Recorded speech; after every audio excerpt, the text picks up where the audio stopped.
আসসালামু আলাইকুম।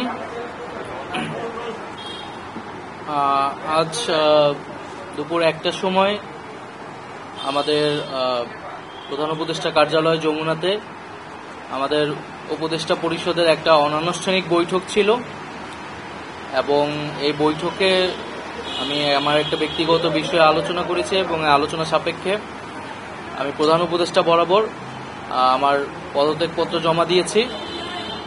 আমার যেই দুইটি মন্ত্রণালয় ছিল, তথ্য ও সম্প্রচার এবং ডাক, টেলিযোগাযোগ এবং তথ্য প্রযুক্তি, দুইটি মন্ত্রণালয়ের দায়িত্ব থেকে আমি ইস্তফা দিয়েছি। এছাড়াও এই জুলাই ফাউন্ডেশন, জুলাই শহীদ স্মৃতি ফাউন্ডেশন সহ সরকারের যেই সকল কমিটিতে আমি ছিলাম, এই সকল কমিটি থেকে আমি একই সাথে ইস্তফা আমার হচ্ছে। তো মূলত একটি গণ অভ্যুত্থানের প্রেক্ষিতে 8ই আগস্ট আমরা গণ অভ্যুত্থানের প্রতিনিধি হিসেবে প্রথমে 2 জন এবং পরবর্তীতে আরও 1 জন 3 জন অন্তর্বর্তী সরকারে দায়িত্ব নেই অন্যান্য উপদেষ্টাবৃন্দের সাথে। তখন দেশের জাতীয় নিরাপত্তা এবং গণ অভ্যুত্থানের আকাঙ্ক্ষা বাস্তবায়নের লক্ষ্যে আমাদের সেই সময় দায়িত্ব গ্রহণ করাটা আমাদের কাছে মনে হয়েছিল যৌক্তিক। গত 6.5 মাসের প্রেক্ষিতে সরকার কাজ করছে, হয়তো আমরা আশানুরূপ ফলাফল এখনো পাইনি, কিন্তু আমার কাছে মনে হয়েছে যে সরকারের একটা স্ট্যাবিলিটিতে সরকার এসেছে এবং ব্যক্তিগতভাবে সরকারের বাইরে যে দেশের বর্তমান যে পরিস্থিতি, সেই পরিস্থিতিতে একটি রাজনৈতিক শক্তির উত্থানের জন্য আমার রাজপথে থাকা প্রয়োজন, ছাত্র জনতার কাতারে থাকা প্রয়োজন এবং আমরা যে গণতান্ত্রিক পরিবর্তনের আকাঙ্ক্ষা করি, সেই আকাঙ্ক্ষার জন্য এবং আমার যে গণ অভ্যুত্থানে যে ছাত্র জনতা অংশগ্রহণ করেছে সেই শক্তিকে সংহত করতে আমি মনে করেছি যে আমার সরকারের থেকে আমার সরকারের বাইরে রাজপথে আমার ভূমিকা বেশি হবে এবং আমার বাইরে যারা আমাদের সহযোদ্ধা রয়েছেন তারাও এটি চান এবং সেই প্রেক্ষিতে আমি মূলত আজকে পদত্যাগপত্র জমা দিয়েছি। তো গত 6 মাসে আমি আমার জায়গা থেকে চেষ্টা করেছি কাজ করে যাওয়ার। 2টি মন্ত্রণালয়ের বাইরেও অনেক অতিরিক্ত দায়িত্ব আমাদের পালন করতে হয়েছে।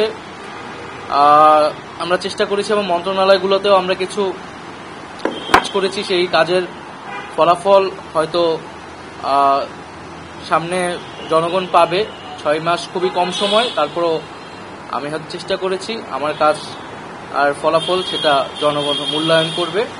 তো আজকে থেকে মূলত আমি সরকারের আর কোনো দায়িত্বে নেই, এটি মূলত বলার জন্য আপনাদেরকে আজকে আমরা 3টা কোশ্চেন নিব।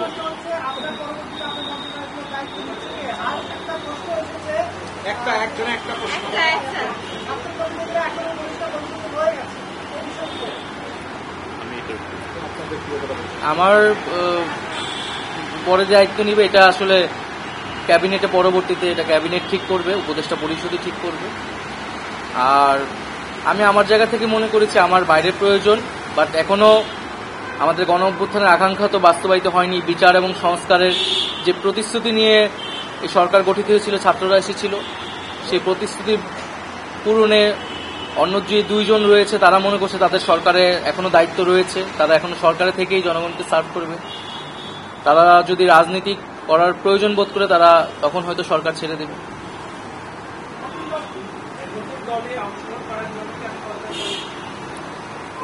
হ্যাঁ, নতুন যে রাজনৈতিক শক্তি এবং দল গঠন হচ্ছে, আমি সেখানে অংশগ্রহণ করতে আমার অভিপ্রায় আছে এবং জনগণের সাথে মিশে আবারও জনগণকে ঐক্যবদ্ধ করা এবং আমাদের যে গণ অভ্যুত্থান এর যে প্রতিশ্রুতি সেটা বাস্তবায়নে মাঠে থেকে কাজ করার লক্ষ্যেই আমি সরকার থেকে পদত্যাগ করছি।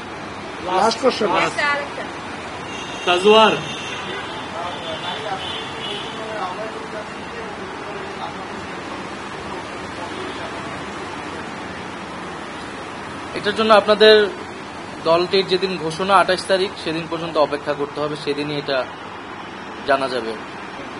নারীদের মধ্যে থেকে একটা কোশ্চেন নিব।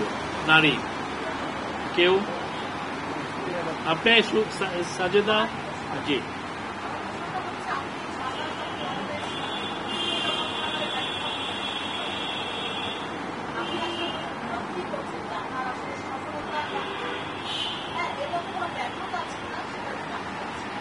না, আমাদের তো অনেক সীমাবদ্ধতা ছিলই। আমরা সেই সীমাবদ্ধতাগুলো কাটানোর চেষ্টা করেছি সবসময়, এবং